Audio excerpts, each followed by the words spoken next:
Bharat Ratna doctor Bhimrao Ambedkar ಅವರಿಗೆ ಕೋಟಿ ಕೋಟಿ ನಮನ. ಇವರ ಜೀವನವನ್ನು ಆಧರಿಸಿ ಈ ಧಾರಾವಾಹಿಯನ್ನು ನಿರ್ಮಿಸಲಾಗಿದೆ. ರಾಷ್ಟ್ರಕ್ಕೆ, ರಾಷ್ಟ್ರದ ಜನರಿಗೆ ಅಂಬೇಡ್ಕರರ ಕೊಡುಗೆ ಅಪಾರ.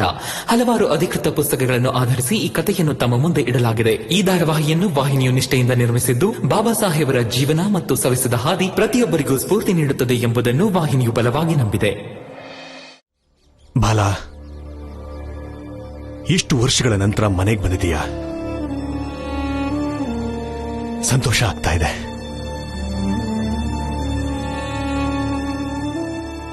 ಆದ್ರೆ ನನಗೆ ಕೋಪ ಬರ್ತಾ ಇದೆ. ಇಷ್ಟು ವರ್ಷ ಆದ್ಮೇಲೆ ಮನೆಗೆ ಬಂದಿದೀಯಾ ಅಂತ. ನಿನಗೆ ಮನೆನೇ ನೆನಪಾಗ್ಲಿಲ್ವಾ?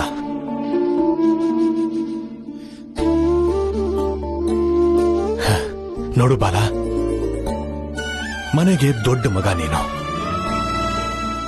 ಅಪ್ಪನ ಹೆಗಲಿಗೆ ದೊಡ್ಡ ಮಗ ನಿಲ್ಲಬೇಕು. ನಾನು ನಿರೀಕ್ಷೆ ಮಾಡಿದ್ದೆ.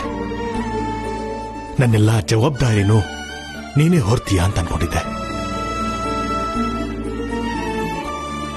ಆದ್ರೆ ನೀನು ಮನೆ ಬಿಟ್ಟು ಹೋದೆ.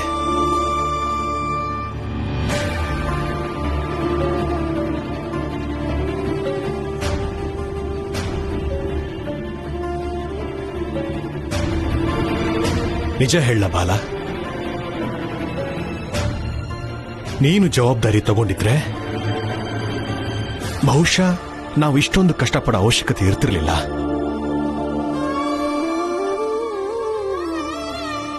ಜೊತೆಗೆ ನಾನು ಭೀಮನ್ನ ಓದಿಸೋ ಯೋಗ್ಯತೆನೂ ಕಳ್ಕೊಳ್ತಿರ್ಲಿಲ್ಲ.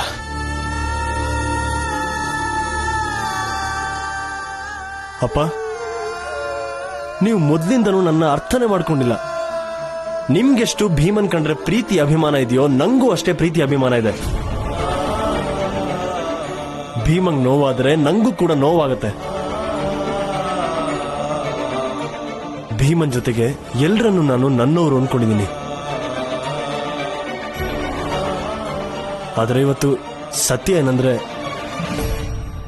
ನಾನ್ ಮನೆಯಿಂದ ದೂರ ಇದ್ರೂ ನನ್ನ ಮನೆಯವ್ರನ್ನ ನಾನು ಯಾವತ್ತೂ ಮರ್ತಿಲ್ಲ.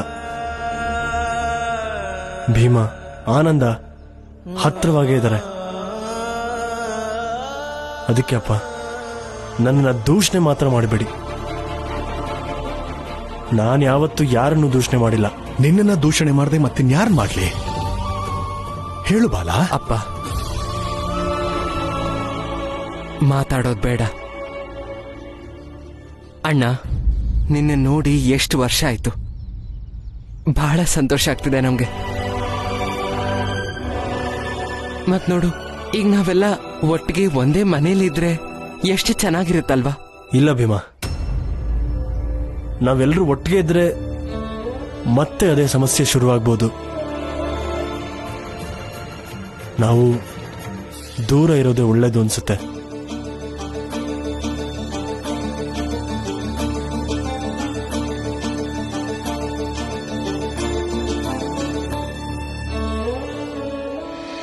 ಆದ್ರೆ ಬಾಳಣ್ಣ, ಒಟ್ಟಾಗಿದ್ರೆ ಮತ್ತದೇ ಸಮಸ್ಯೆಗಳು ಸೃಷ್ಟಿಯಾಗುತ್ತೆ ಅನ್ನೋದೆಲ್ಲ ಸುಳ್ಳು.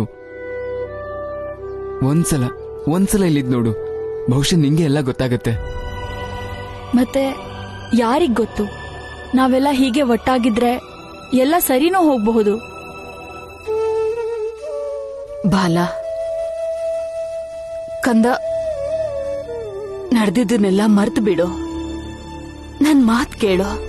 ನೀನ್ ಈ ಮನೇಲೇ ಇದ್ಬಿಡು, ಎಲ್ಲ ಸರಿ ಹೋಗುತ್ತೆ ಬಾಲ. ಅತ್ತೆ, ಲಕ್ಷ್ಮಿ, ಭೀಮ, ಅಪ್ಪ ಎಲ್ರಿಗೂ ಹೇಳಕ್ ಇಷ್ಟಪಡ್ತೀನಿ, ನಾವೆಲ್ಲರೂ ಒಟ್ಟಾಗಿರೋದು ಸರಿ ಇರಲ್ಲ. ಸಂಬಂಧಗಳು ದೂರ ದೂರ ಇದ್ರೇನೆ ಚೆನ್ನಾಗಿರುತ್ತೆ.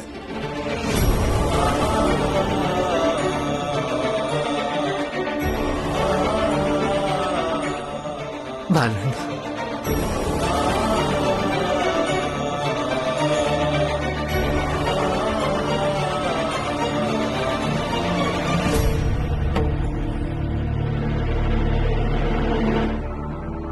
ಬಾಲ,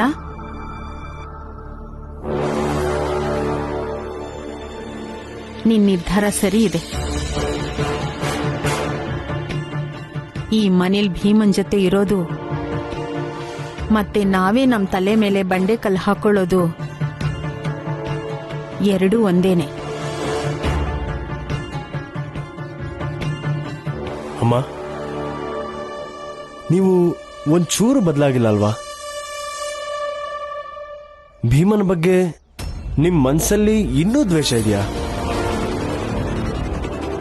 ಕಿತ್ತೆ ಸೇರಿ ಆ ದ್ವೇಷನ. ಅವರೆಲ್ಲ ಈ ಮನೆಯಲ್ಲಿ ಭೀಮನ್ ಜೊತೆ ಇರೋದೇ ಒಂದು ಭಾಗ್ಯ ಅಂತ ಭಾವಿಸಿದ್ದಾರೆ.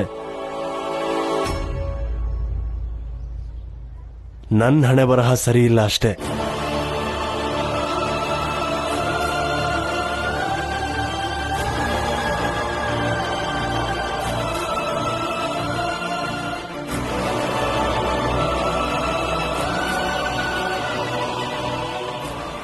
ಬಾಲ,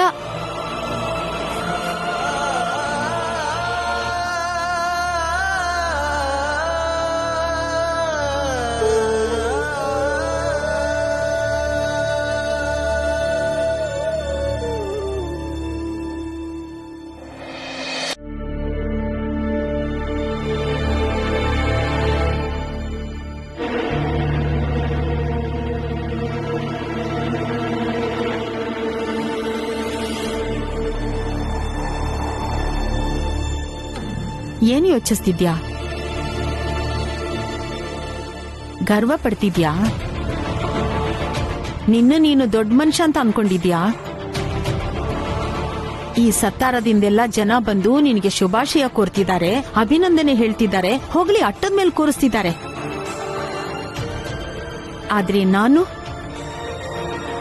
ಇವ್ರಗಳ ತರ ಒಳ್ಳೇದಾಗ್ಲಿ ಅಂತ ಹೇಳಲ್ಲ, ಹೇಳಕ್ಕಿಷ್ಟನೂ ಪಡಲ್ಲ. ನಾನ್ ಯಾವತ್ತಿದ್ರೂ ನಿಂಗೆ ಶಾಪ ಹಾಕೋಳೆ. ಬೇಡ,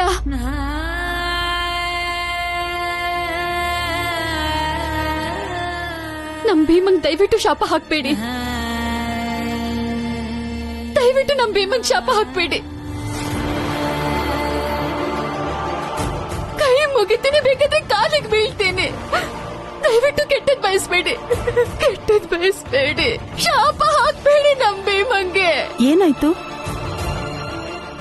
ಯಾಕೆ ತಲೆ ತಗ್ಗಿಸ್ಕೊಂಡು ನಿಂತಿದ್ಯಾ?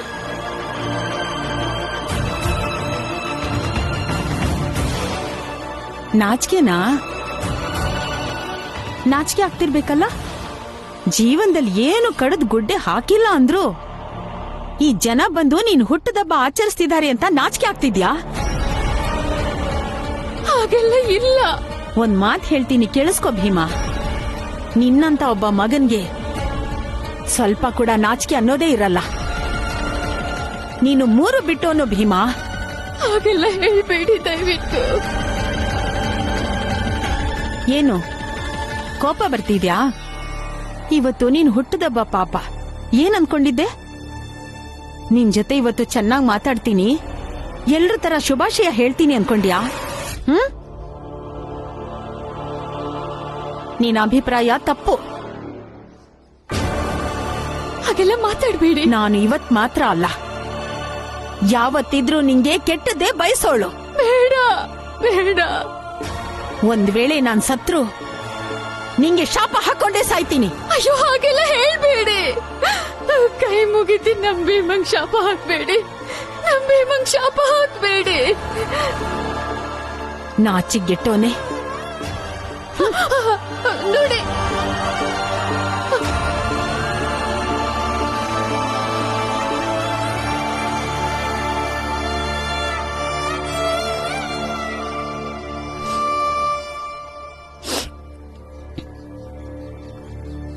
ಭೀಮಾ ಬೇಜಾರ್ ಮಾಡ್ಕೋಬೇಡ, ಮನ್ಸಿಗೆ ತಗೋಬೇಡ. ನೆನ್ಪಿದೆ ತಾನೆ ನಾನೊಂದ್ಸಲ ಹೇಳಿದ್ನಲ್ಲ, ನೀನ್ ಬೆಳೆ ದೊಡ್ಡವನಾದ್ಮೇಲೆ ನೀನ್ ನಿನ್ಗೋಸ್ಕರ ಅಲ್ಲ, ಜನರಿಗೋಸ್ಕರ ಹೋರಾಡ್ಬೇಕು. ನೋಡ್ ಭೀಮಾ, ನೀನ್ ಯಾವತ್ತೂ ಅಳ್ಬಾರ್ದು, ಖುಷಿಯಾಗಿರ್ಬೇಕು. ನೀನು ಜೀವನದಲ್ಲಿ ತುಂಬಾ ತುಂಬಾ ಕೆಲ್ಸ ಮಾಡ್ಬೇಕು. ನಿನ್ಗೋಸ್ಕರ ಅಲ್ಲ, ಬೇರೆಯವ್ರಿಗೋಸ್ಕರ. ನೀನ್ ನನ್ ಮಾತ್ ಪಾಲಿಸ್ತಿದ್ಯಾ ಭೀಮಾ?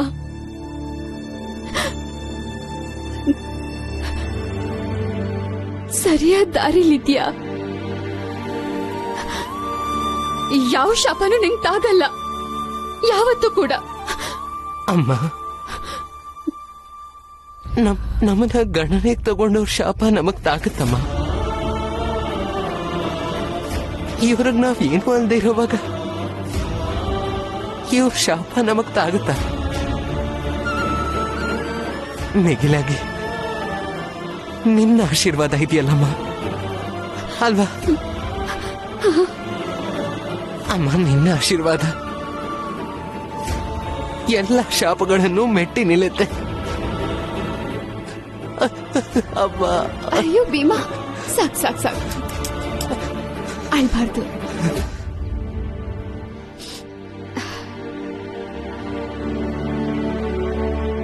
ಭೀಮ್ರಾವ್ ಅಂಬೇಡ್ಕರ್ ಆಗಿ ಆದ್ರೆ ಚೆನ್ನಾಗ್ ಕಾಣತ್ತಾ? ಹಾ, ಬಿಡು. ಅಳ್ದೆ ಮತ್ತೇನ್ ಮಾಡ್ಲಿ ಅಮ್ಮ? ನಿನಗ್ ಗೊತ್ತಾ, ನೀನ್ ಹೋದ್ಮೇಲೆ ನನ್ನ ಜೀವನದಲ್ಲಿ ಏನೆಲ್ಲ ಆಯ್ತು ಗೊತ್ತಾ ನಿನಗೆ?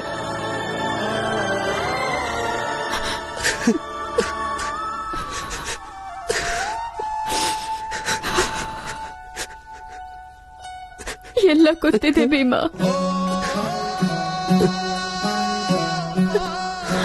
ಎಲ್ಲ ಗೊತ್ತಿದೆ.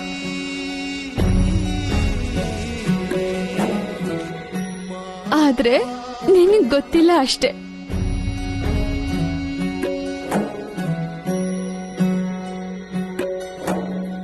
ಮಕ್ಳಿಗೆ ಏನೇ ಆದ್ರೂ ತಾಯಿ ಹೃದಯಕ್ಕೆ ಗೊತ್ತಾಗತ್ತೆ ಭೀಮಾ.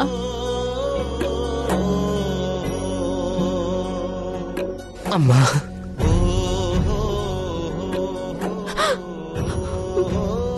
ಅಮ್ಮ,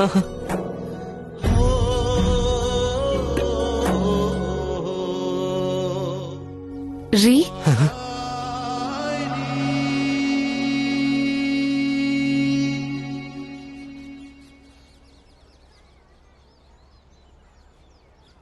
ಏನಾಯ್ತು ನಿಮ್ಗಿವತ್ತು? ಏನೂ ಇಲ್ವಲ್ಲ.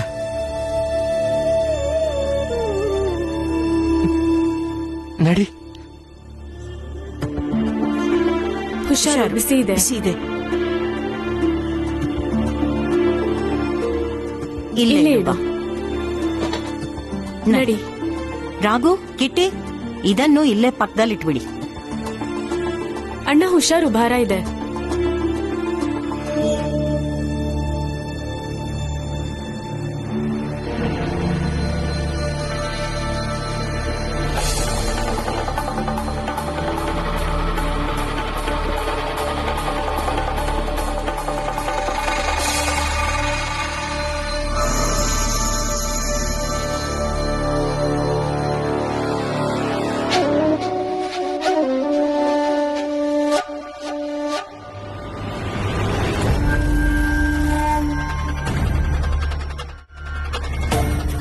ಅಯ್ಯೋ, ಏನ್ ಮಾಡ್ತಿದ್ದೀರಾ?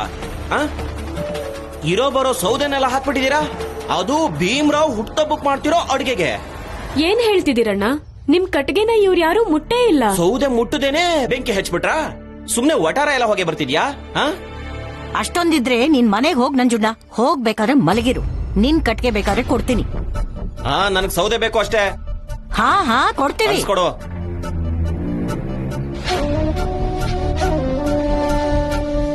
ಒಂದ್ ಕೆಲ್ಸ ಮಾಡಿ, ನೀವಿಬ್ರು ಊಟಕ್ಕೆ ಸಿದ್ಧ ಮಾಡಿ, ನಾನ್ ಅಷ್ಟ್ರಲ್ಲಿ ಕಟ್ಗೆ ಕೊಟ್ಟು ಬರ್ತೀನಿ.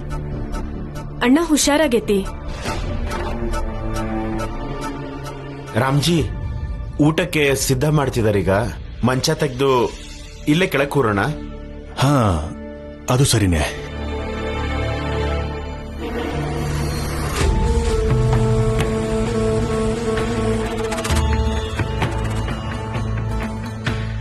ಊಟ ಮಾಡಿ, ಈಗ ಮಾಡಿ ಊಟನ.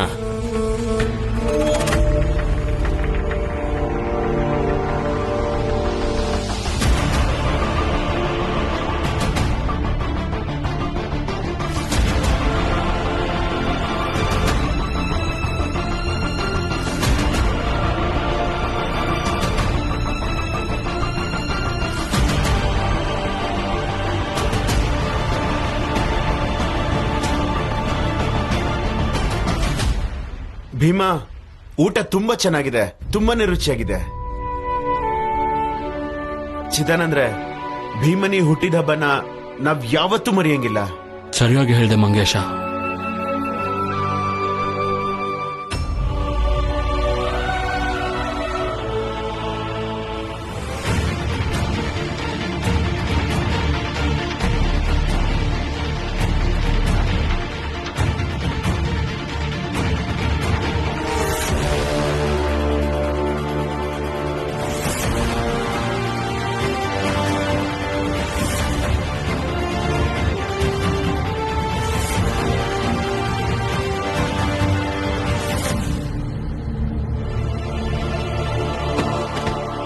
ಮಂಗೇಶ,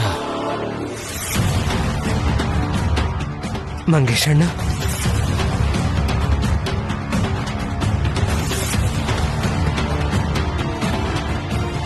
ಚಿದಾನಂದ್ರೆ,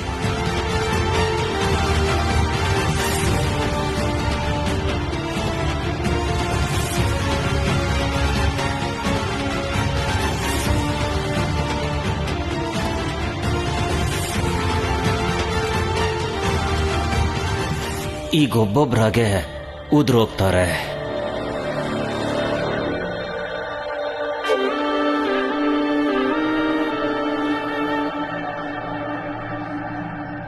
ಸಾತಾರದಿಂದ ಬಂದಿರೋರು ಸತ್ರೋ ಬದುಕಿದ್ರು ಅನ್ನೋ ಸುದ್ದಿನೇ ಬಂದಿಲ್ವಲ್ಲ ಇನ್ನು. ರೀ, ಊಟ ಬಡಿಸ್ಲಾ ನಿಮ್ಗೆ? ಮೊದ್ಲು ಊಟದ ಸುದ್ದಿ ಬರ್ಲಿ, ಆಮೇಲೆ ನಾವು ಊಟ ಮಾಡೋಣ. ಮಾಲೀಕ್ರೆ, ಇಬ್ರು ಪ್ರಜ್ಞೆ ತಪ್ಪಿದ್ರು, ಇನ್ ಮಿಕ್ದವ್ರೆಲ್ಲರೂ ಪ್ರಜ್ಞೆ ತಪ್ತಾರೆ. ಶಭಾಷ್. ರೀ, ಪ್ರಜ್ಞೆ ತಪ್ಪಿದ್ರು ಅಂದ್ರೆ? ಭೀಮ್ರಾವ್ನ ಹುಡ್ದಬ್ಬಕ್ ಮಾಡಿದ ಊಟದಲ್ಲಿ ವಿಷ ಬೆರೆಸಿದೀವಿ. ವಿಷ ಸೇವಿಸಿ ಇಬ್ಬರಿನ್ನೂ ಪ್ರಜ್ಞೆ ತಪ್ಪಿದ್ದಾರೆ, ಅಂದ್ರೆ ಸತ್ರು ಅಂತ. ರೀ, ನೀವು ತಪ್ಪು ಮಾಡ್ತಾ ಇದ್ದೀರಾ. ಬೇರೆಯವ್ರ ಪ್ರಾಣ ತೆಗೆಯೋದು ಮಹಾಪಾಪ. ನಿಮ್ಗೆ ದೇವರಲ್ಲಿ ಭಯ ಭಕ್ತಿ ಇಲ್ವಾ? ಖಂಡಿತ ಇದೆ. ಅಂದ್ರೆ ನಿನಗೆ ಗಂಡ ಅನ್ನೋ ಭಯ ಭಕ್ತಿ ಇಲ್ಲ. ಮೊದಲು ಗಂಡಂಗೆ ಭಯ ಭಕ್ತಿಯಿಂದ ನಡ್ಕೊಳ್ಳೋದ್ ಕಲಿ. ಗಂಡಂಗೆ ಭಯ ಭಕ್ತಿಯಿಂದ ಸೇವೆ ಮಾಡ್ತಾ ಉಸಿರು ಬಿಡೋದು ಹೆಂಡತಿ ಆದೋಳ ಕರ್ತವ್ಯ. ಸರಿಯಾಗಿ ಕೇಳಿಸ್ಕೋ. ಮೊದಲು ನಮ್ಗೆ ಊಟ ಬಡಿಸು. ನಾವು ಊಟ ಮುಗಿಸಿದ ನಂತರ ಎಷ್ಟು ಜನ ಸತ್ತು ಬಿದ್ದಿದ್ದಾರೆ ಅಂತ ಹೋಗಿ ನೋಡ್ತೀವಿ.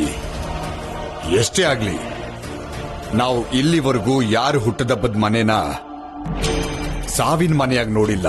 ಇನ್ನೊಂದು ವಿಷಯ ಹೇಳ್ತೀನಿ, ಕೇಳಿಸ್ಕೋ. ಇನ್ಮೇಲೆ ಮಧ್ಯ ಬಾಯ್ ಹಾಕಕ್ ಬಂದ್ರೆ ನೀನ್ ಮಾಡೋ ಊಟದಲ್ಲೇ ವಿಷ ಹಾಕಿ ಸಾಯಿಸ್ಬಿಡ್ತೀನಿ. ತೊಲಗಿಲ್ಲಿಂದ.